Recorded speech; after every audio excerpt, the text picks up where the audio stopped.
kepada wali kelas, baik hidayah ataupun inobah TPA. Ini adalah bukan permintaan.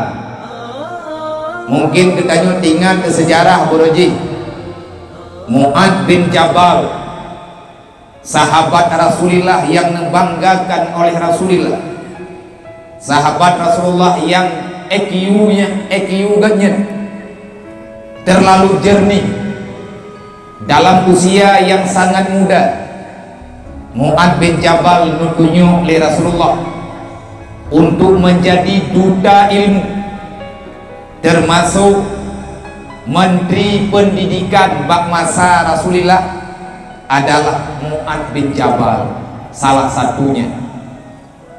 Bak watenya Nabi nutunjuk Mu'ad bin Jabal dengan Abu Musa Asy'ari untuk mengabdi ilmu yang telah beliau dapatkan kepada masyarakat Yaman, karena orang Yaman netamang dalam Islam secara sukarela. Orang Yaman butuh pendidikan untuk qiraah dan fiqh. Nayo tangani Pak Mu'ad bin Jabal, dan tentang perkara akidah nayo tangani Pak Abu Musa Asy'ari, dan akhirnya cucu daripada beliau, darah daripada beliau, Abi Hasan Asy'ari adalah yang melanjutkan perjuangan menyelamatkan akidah umat dalam ahli sunnah wal jamaah hingga dengan uronyo getanyo mandang dalam mazhab Asy'ariyah. Wate Mu'ad bin Jabal netunjuk oleh Rasulullah, pun pegalih Mu'ad, ya Rasulullah beklun ya Rasulullah nak kirim ke Yaman, lungnyo urang yang muda. Hana cocok ya Rasulullah lung yak dampingi masyarakat Yaman, karena lung tiada berpengalaman. Masih ada orang-orang lain ya Rasulullah yang lebih baik, yang lebih bijak, yang lebih mufhum berhubungan dengan masyarakat. Ada jet ya Rasulullah beklun Malayalun ya Rasulullah. Nah begali Rasulullah, wahai Mu'ad, jalanilah apa yang aku perintahkan. Mu'ad kena mendawa dengan Rasulullah karena terlalu ta'zim dan karena terlalu takut, walaupun gak nyanjir. Akhirnya pun dipegang Rasulullah, wahai Mu'ad, kenlut yang pilih kata untuk jauh Yaman, tapi nyompat orang yang beri balu.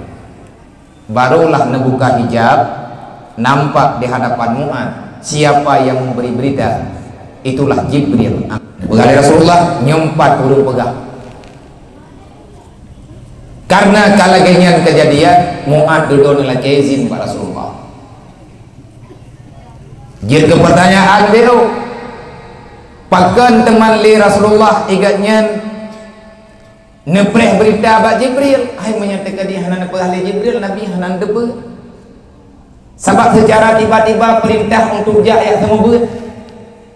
Dan pakan li Jibril hang tunjuk kudra langsung nak mendehkan jet li Jibril nutunjuk aju kudra Mu'ad gatang mulai uranyo ke Dewi Yaman ya semua buat. Anjir. Pakan anjir. La nabiyya ba'da, tidak ada nabi setelah Muhammad. Hana jitli na orang lain yang jit ke Nabi. Manya Jibril yang tunjuk bertina Nabi lo. Sedangkan Nabi penutup adalah Nabi Muhammad. Dan lagi tanya juga na tabut. Al ulama warasatul anbiya. Ulama-ulama ahli-ahli ilmu adalah waris yang mewarisi ilmu Rasulullah. Mestinya sampaikan apa yang telah beliau dapat. Karena hanjit menyembunyikan ilmu hukumnya haram.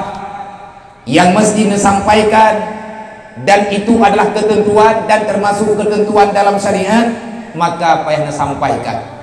Nyogetanyo yang kana pilih untuk liu sumber. Manya andai kata yang kajian kugure, maka katakanlah alhamdulillah, syukurilah di atas pilihan Allah. Allah telah memilih kita menjadi orang, salah satu di antara sekian banyak orang yang menyampaikan kebenaran dalam agama Allah. So pilih kita yuk, gure kita yuk, para ahli-ahli ilmu. Dengan istilahnya, beliau itu adalah para alim ulama. Nah kajian baik mengeluh. Tanyo yang kajian ke gure hanjit mengeluh. Bek pegahnya, bek pegah je alasan meno, alasan medi, bek jid ke pengkhianat. Menyertai khianati dengan alasan beribu-ribu macam alasan. Bagaimana kita mempertanggungjawabkan ilmu di sisi Allah yang Allah Ta'ala sendiri kali ini pegah ba Rasulillah. Wa wailul lil alim minal jahil haitsu la yu'allimuhu, rawahu Ahmad. Neraka wailun itu pertama kali yang masuk dalam neraka wailun adalah orang alim yang tak mau mengajar.